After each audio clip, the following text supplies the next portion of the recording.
নমস্কার। আজকের এই বিশেষ তথ্য বিশ্লেষণে আমরা প্রবেশ করতে যাচ্ছি এমন এক রহস্যময় জগতে যা সাধারণত লোকচক্ষুর আড়ালেই থাকে। প্রাচীন, গোপন এবং চরম কৌতূহল উদ্দীপক একটি বিষয়, কর্ণ মাতঙ্গী সাধনা। চলুন এই জটিল আর রহস্যঘেরা তান্ত্রিক ধারাটির একেবারে গভীরে গিয়ে দেখি আসলে কি এই সাধনা, আর কেনই বা এটি এত গোপনীয়। আচ্ছা, একটু ভাবুন তো, অতীত, বর্তমান আর ভবিষ্যৎ এই তিন কাল জানার কি আসলেই কোনো উপায় আছে? মানুষের কিন্তু চিরকালই এই অজানাকে জানার, সময়ের রহস্য উন্মোচন করার একটা অদ্ভুত আকাঙ্ক্ষা রয়েছে। আর ঠিক এই তীব্র কৌতূহল থেকেই জন্ম নিয়েছে নানা ধরনের গুপ্তবিদ্যা। আমাদের আজকের বিষয়, এই কর্ণ মাতঙ্গী সাধনা হলো ঠিক তেমনই একটি প্রক্রিয়া। এর মূল লক্ষ্যটাই হলো সময়ের ওপর নিয়ন্ত্রণ আর এই অজানা জ্ঞান অর্জন করা। তো চলুন শুরু করা যাক। পর্ব ১, রহস্যময় সাধনার প্রাথমিক পরিচয়। হিন্দু ধর্মে যে মহাবিদ্যা রয়েছে, দেবী মাতঙ্গী হলেন তাদেরই একজন। আর এই কর্ণ মাতঙ্গী হল দেবী মাতঙ্গীরই একটি ভীষণ গোপন এবং উগ্র তান্ত্রিক রূপ। মানে এটা কিন্তু আমাদের চারপাশে চেনা সাধারণ কোনো পূজা বা আরাধনার মতো একেবারেই নয়। নির্দিষ্ট কিছু গুপ্ত উদ্দেশ্য হাসিলের জন্যই মূলত এই বিশেষ সাধনাটি করা হয়। দেবীর এই রূপ এবং সাধনার ধরন দুটোই কিন্তু মারাত্মক রহস্যময়। এই সাধনার একেবারে চূড়ান্ত লক্ষ্যটা কি জানেন? সেটা হলো ত্রিকালজ্ঞ হওয়া। শব্দটা শুনলেই বেশ বোঝা যায়, অতীত, বর্তমান এবং ভবিষ্যৎ এই তিন কাল সম্পর্কে একেবারে নিখুঁত অলৌকিক জ্ঞান লাভ করা। ভাবা যায়? শুধু তাই নয়, দাবি করা হয় যে এর মাধ্যমে অন্য মানুষের মনের কথাও নাকি হুবহু জেনে ফেলা সম্ভব। এটা সত্যি এমন এক অতিপ্রাকৃত ক্ষমতার কথা বলছে যা আমাদের সাধারণ চিন্তাভাবনারও অনেক বাইরে। এবার আসা যাক এর গভীরে। পর্ব ২, গোপন পদ্ধতি ও উপকরণ, বা বলা যায় এই সাধনার মূল নিয়ম কানুন। যে কোনো সাধনার মতোই এই পুরো প্রক্রিয়ার একটা মূল চাবিকাঠি আছে, আর সেটা হলো একটি বিশেষ মন্ত্র, ওম হ্রিম কর্ণ মাতঙ্গেশ্বরী সর্বকার্য সাধ্যা সাধাধ্যায় নম। সাধককে একেবারে নির্দিষ্ট কিছু কঠোর নিয়ম মেনে এই মন্ত্রটি জপ করতে হয়। তান্ত্রিক বিশ্বাস অনুযায়ী এই মন্ত্রের প্রতিটি শব্দের লুকিয়ে আছে প্রচণ্ড শক্তি, যা ওই কাঙ্ক্ষিত অতি প্রাকৃত ক্ষমতাকে জাগ্রত করতে সাহায্য করে।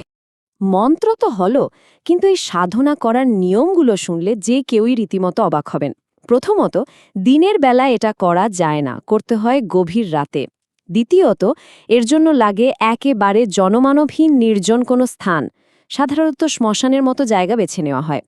আর তৃতীয় এবং সম্ভবত সবচেয়ে ব্যতিক্রমী ধাপটি হল দেবীকে কি নিবেদন করা হচ্ছে। এখানে কোনো সাধারণ ফুল বা মিষ্টির জায়গা নেই। এখানে প্রয়োজন হয় একেবারে আধখাওয়া বা উচ্ছিষ্ট খাবার। ঠিক ধরেছেন, এই আধখাওয়া বা এঁটো খাবার নিবেদনের অদ্ভুত প্রথাটি থেকেই মূলত উচ্ছিষ্ট মাতঙ্গী ধারণাটি এসেছে। সাধারণত আমরা কি করি, যে কোনো পূজায় দেবতাকে সবচেয়ে পবিত্র, সবচেয়ে তাজা জিনিসটা নিবেদন করি, তাই না? কিন্তু এই তান্ত্রিক ধারায় দেবীকে উচ্ছিষ্ট খাবার নিবেদন করাই হলো প্রধান নিয়ম। এ থেকেই পরিষ্কার বোঝা যায় যে এই তন্ত্র সাধনা কতটা ব্যতিক্রমী আর কতটা নিজস্ব আলাদা একটা বিশ্বাসের ওপর দাঁড়িয়ে আছে। চলুন এবার দেখে নেওয়া যাক এর ফলাফল। পর্ব ৩, অর্জিত ক্ষমতা এবং অতি প্রাকৃত শক্তি। বিশ্বাস করা হয় যে এত সব কঠোর নিয়ম মেনে সাধনা সম্পন্ন করার পর একজন সাধক রীতিমতো অবিশ্বাস্য সব ক্ষমতার অধিকারী হন। যেমন ধরুন, খুব দ্রুত মনোবাসনাপূর্ণ হওয়া, তা সে আর্থিক সচ্ছলতা হোক, সুখ সমৃদ্ধি হোক বা জীবনের বড় কোনো লক্ষ্য অর্জন। এর পাশাপাশি যেহেতু এটা একটা বেশ উগ্রতন্ত্র, তাই শত্রু দমন বা জীবনে আসা যে কোনো নেতিবাচক শক্তিকে সমূলে বিনাশ করতে এই সাধনা নাকি দারুণ কার্যকরী।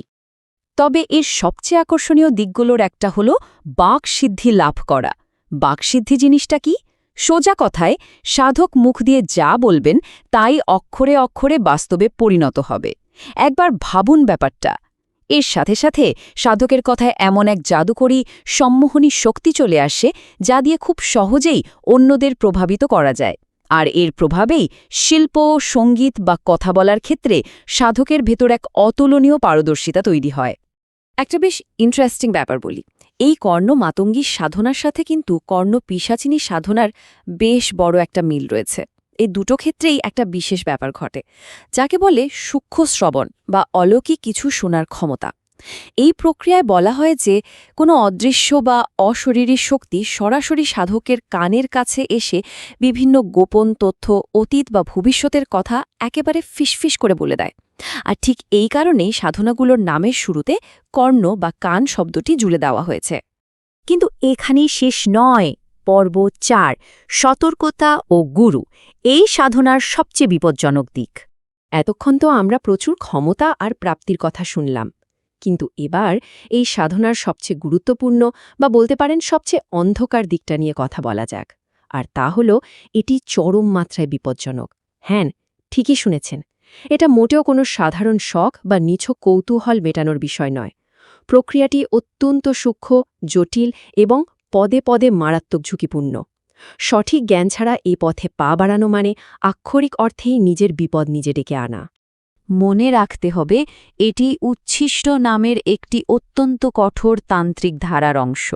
তাই উপযুক্ত দীক্ষা বা নির্দেশ ছাড়া এটা করার চেষ্টা করাটাও একেবারেই অনুচিত। সবচেয়ে বড় ভয়ের জায়গাটা কোথায় জানেন? একজন অভিজ্ঞ গুরুর অবর্তমানে এই সাধনার নিয়মে যদি সামান্যতম কোনো ভুলও হয়, তবে তার নেতিবাচক প্রভাব হতে পারে ধ্বংসাত্মক।